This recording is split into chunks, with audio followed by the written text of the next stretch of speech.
So you wrap your first bar, making sure that you keep your wraps nice and tight together. This is not, of course, your regular linen, so you're not going to have the same look on your linen, but you can certainly see what I'm doing here, and that's the main thing. I'll show you in a minute. Okay, so now in the intersection, make sure that you keep both sides of that bar the same. You have to make sure that you make the intersection yourself by going underneath the two fabric threads and coming up in the next holes. That way your intersection stays rational, as you can see right here. So now I've finished both upper and lower bar, and I'm going underneath the fabric threads and pulling this through so that I can approach the other two more easily. I try to come up near the last two right there, so I come up either before or after the center one, and then whichever side I'm on of this these two here, I come around, and that's my first stitch, and then I turn my piece around so that I can stitch from the front. But I first get started so that I know exactly where I'm coming from, so that I get the good tension on the wrap. So here we are, turned around so that we're looking at the front, and this is usually the way I stitch my wrap my bars, is I do it all from the front. I do a sewing motion instead of a motion where you're pushing your needle through and picking it up on the other side. This is, of course, much longer thread than I'm used to working with, so it's a little bit awkward, but that's okay. You get the idea, and the next one, the next little video, will show you exactly what I'm talking about. Okay, so now I have finished the last bit, and I am going to go underneath my, I'm on the back now, and I'm going to take my needle through some of the stitches on the back, and I'm going to come up again here.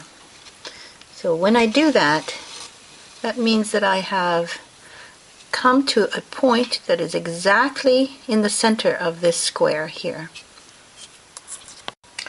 Okay, we're back at the front again, and I've come up here on the corner, as you can see, and now I'm going to lay my thread across to make the very first spoke.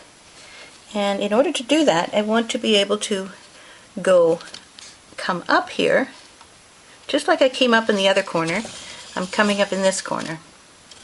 And as soon as this is up correctly, then I'm going to work my way backwards to this other corner by going around and around, wrapping my spoke. You see how I'm doing that? Wrap it a few times, like maybe 3 times, because we're going to be using this as a thin spoke. We don't want to have it too thick. So first I'm going to wrap it 3 times like this. Then it's going to go underneath this intersection, so it will become tied down, basically. Let's make sure that this doesn't get into a knot. Not what we need. And I pull at it, and you'll see that it just really fits nicely. And we finish it by going around this side several times, several wraps. 1, 2, 3, and this will be the third one. And I pull quite tightly on this side, work it back, work it forth, and I go down through the big hole to make sure that it is tight on the back as well. There's my very first spoke. So now I'm coming up in the other corner. I have laid my thread underneath these cluster blocks on the back, and I am going to lay my thread across diagonally to make the next spoke. Needless to say, I come up again in that same hole in the corner and lay it across. Now I do exactly the same as I did before, which was to go underneath. And since I'm right-handed, I find it easier to go underneath from right to left. When you're left-handed, all of this can be done the other way around. Sorry for all of the shaking, but that's part of the movement of my hands, so there's not much I can do about it. So I've gone underneath 3 times, which puts me at the pretty much at the center. And now I'm going to start making the spider web. So I want you to see exactly what I'm going to do next in the next movie. Alright, so now we're going to go underneath this one. We're going to go underneath this spoke, and this spoke, and this spoke.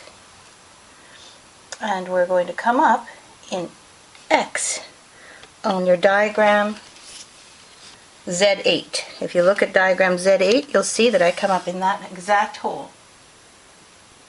And now I'm going to go backwards 1 over one of the circular spokes and forwards underneath 2. So back over 1 and then forwards under 2. See that? Go back over 1 and forwards over 2. Or under 2, I should say, sorry.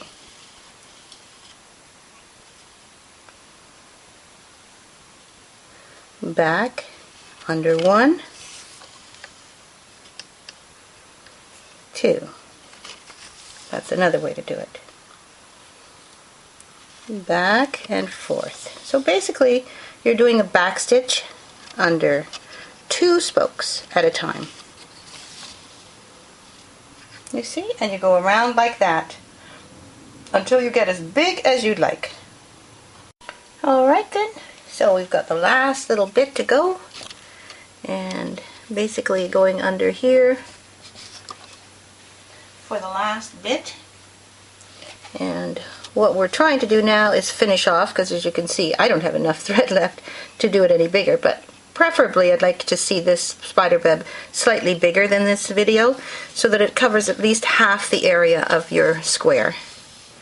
Anyway, I'm still going to go for finishing it off now, which means that I start here and then you make a little loop here right at the end here where you can wrap your thread back to the corner. And you go underneath to finish it off. There! And there you are, a perfectly finished spider web.